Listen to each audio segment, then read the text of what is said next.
First question. Hi, my name is Ellamy and I'm a BPO worker at my current organization. I've been working on this position since more than 3 years, and before this path, I think I was a student. Yep, our main goals and objective on this one is to properly ensure that we are helping customers and we are resolving their concerns to their satisfaction.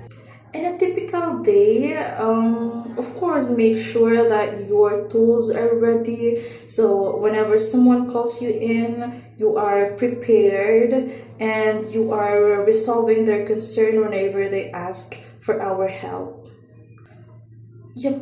I think for how often do we communicate with them, I think it's a lot because from day-to-day basis, we do communicate them a lot using, our GChat or email as well, using phone that is not actually necessary at work, but we do rarely use our phone, but most likely we do oral communication.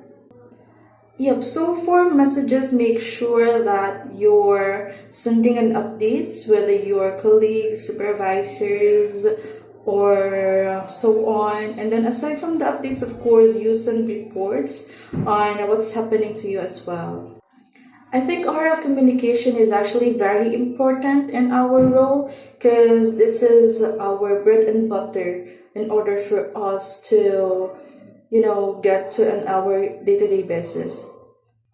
Yep, for me, you're gonna ask how do I prepare for meeting and discussions. Make sure that you're not doing anything, of course. Your focus is on the meeting or on this discussion. And to make sure that messages was understood properly, usually take notes of those important ideas. And if any case you have a knowledge or learnings that you wanted to share, please do speak up. And if in any case you don't understand some topics or discussions, make sure you ask questions. Are there any challenges or barrier you face with oral communication? I think for this, it is a yes. For the oral communications challenges that I'm facing, it's of course we support globally here in our organizations right now.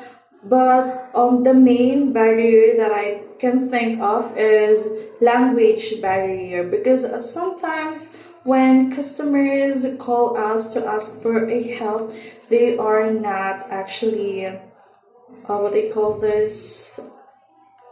They don't actually speak English and they are asking for some representative who speaks Spanish, Arabic, and such. So I think the main barrier that I can think of is a language barrier only, but nonetheless, so far so good.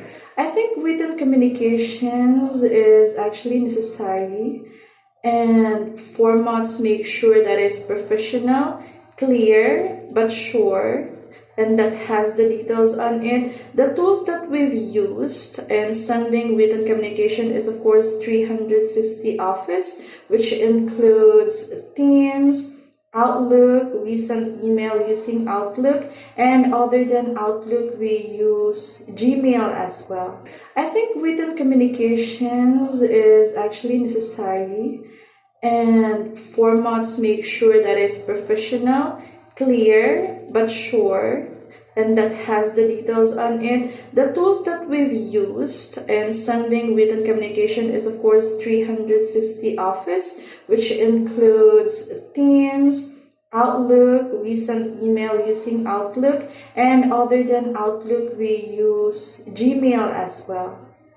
Yep, for example, written communications was necessary if in any case the person that you wanted to send a message to was located to a different place or a different location.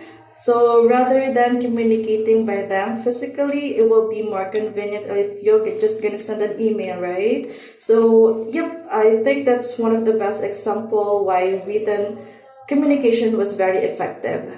Yep, I think for the number 12 questions, common issue is that sometimes depends on the persons or someone is gonna receive or read your email depends on their perspective, because sometimes they find it rude or whatsoever. I'm not sure. So how do I address that? Of course, for that one, if, for example, I've sent an email and then that is a form of written communication, right? And then we have discussed that on a meeting. Make sure that I do ask if they have a problem or clarifications with the email that I sent.